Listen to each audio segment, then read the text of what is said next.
Turning to page 28 of today's printed calendar, House Bill 9, a bill to amend and reenact a section of the code relating to voter registration, form of the application, and required information. Report of the Committee on Privileges and Election with amendments. Gentleman from Spotsylvania, Mr. Cole. Thank you, Mr. Speaker. I move the amendments. Questions on adoption of the committee amendments? Many in favor of that motion will say aye. Those opposed, no. The amendments are agreed to. Gentleman from Spotsylvania. Thank you, Mr. Speaker. House Bill 9 seeks to set a uniform standard across the Commonwealth as to what is required information on a voter registration application. Currently, a lot of discretion is left to local voter registrars as to what constitutes a complete application, and therefore you have kind of a patchwork of what is acceptable and what is not. I would ask the House to engross the bill and pass it on to its third reading. Gentleman from Fairfax, Mr. Sullivan. Thank you, Mr. Speaker. Will the gentleman yield for a question? Will the gentleman yield? I yield. Gentleman yields.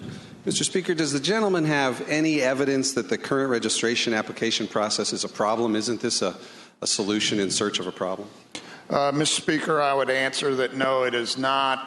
There is not uniformity across the Commonwealth as to what constitutes a complete application.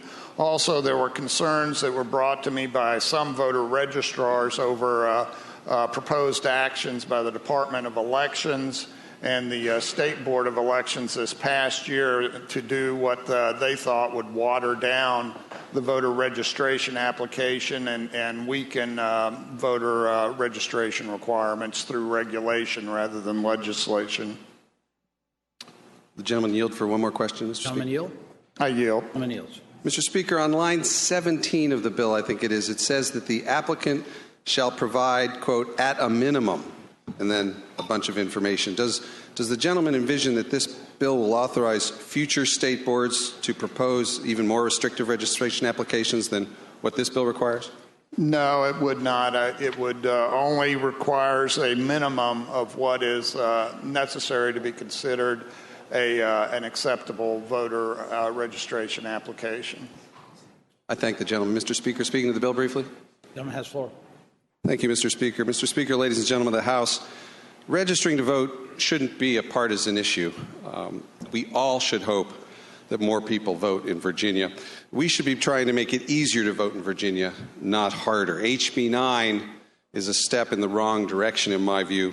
We should not make voter registration about jumping through hoops or penalizing voters who might make immaterial mistakes on their application.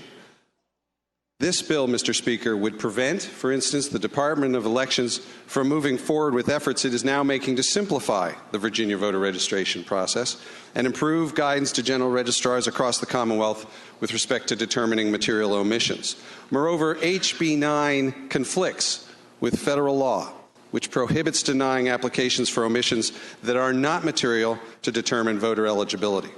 The current SBE regulations already differentiate between material and immaterial omissions, and in situations which may not be covered by the regulation, it gives registrars the authority to determine materiality on a case-by-case basis in consultation with the local electoral board and the SBE. We should continue to trust our registrars to make this determination just as they have for many, many years. I urge that the body reject HB 9. Thank you, Mr. Speaker. Shall the bill be engrossed and passed to its third reading? Many in favor of that motion will say aye. Aye. Those opposed, no. No. The bill is engrossed and passed to its third